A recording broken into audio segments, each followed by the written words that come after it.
Hello, good morning, and welcome to my new channel where you and I discuss health. My name is Dr. Manu, a medical doctor specialized in ophthalmology with a passion to see you well spiritually, mentally, psychologically, and of course, physically.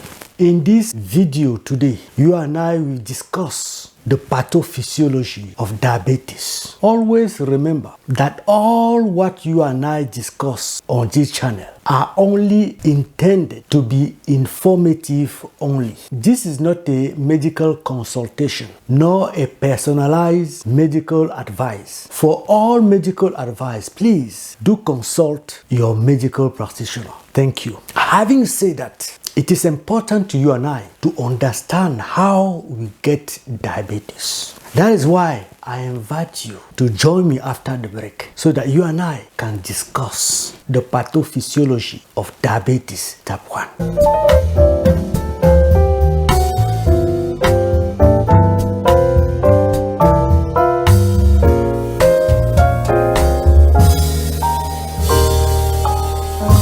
Thank you for joining me back. As promised, today's video will be concentrated on the pathophysiology of diabetes type 1. The pathophysiology of all types of diabetes has been found to be related to the hormone insulin, which is secreted in the beta cells of the pancreas. In healthy people, the insulin is produced in response to increased level of glucose in the bloodstream, and its key role is to control glucose concentration in the blood. Insulin allows the body's cells and tissue to use glucose as a main energy source. Also, this hormone is responsible for conversion of glucose to glycogen for storage in the muscles and liver cells. This way, sugar level is maintained as a near stable amount. In a diabetic person, there is an abnormal metabolism of insulin hormone. The actual reason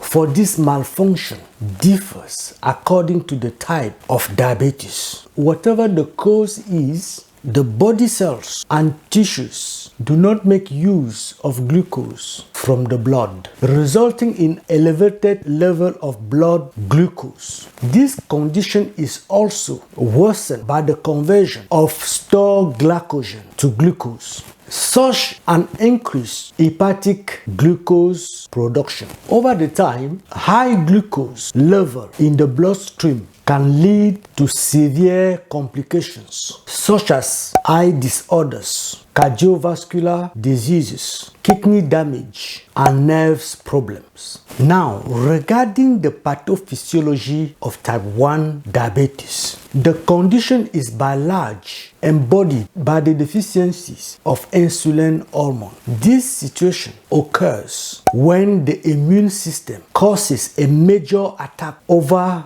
beta cells living inside pancreas and stops the natural production of insulin hormone in the body. Slowly, deficiency of beta cells leads deficiency in insulin levels. However, research studies have revealed that the pathophysiology of type 1 diabetes can also be caused by several autoimmune conditions such as vitiligo and hypothyroidism. Now, it has been discovered that 80 to 90% of beta cells are destroyed. Experimental pathology studies type 1 diabetic subjects show that these beta cells are selectively affected and are eventually destroyed. Kadori argue that after 80 to 90% of beta cells are destroyed, hyperglycemia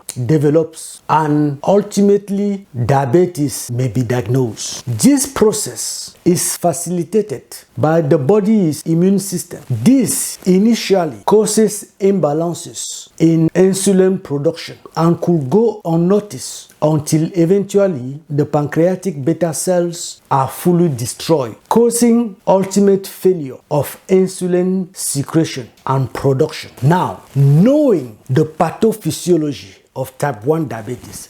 It is vital to you and I to understand that diabetes type 1 will come as a result of the destruction of the pancreatic beta cells in large. And it's important to you and I to know that, so that we can differentiate and understand how type 1 diabetes occurs. I trust that you and I have learned something in this short video. Remember, this is Dr. Manu reminding you that your health will change when you start to change what you have on your plate. Peace. I love you. See you in the next video.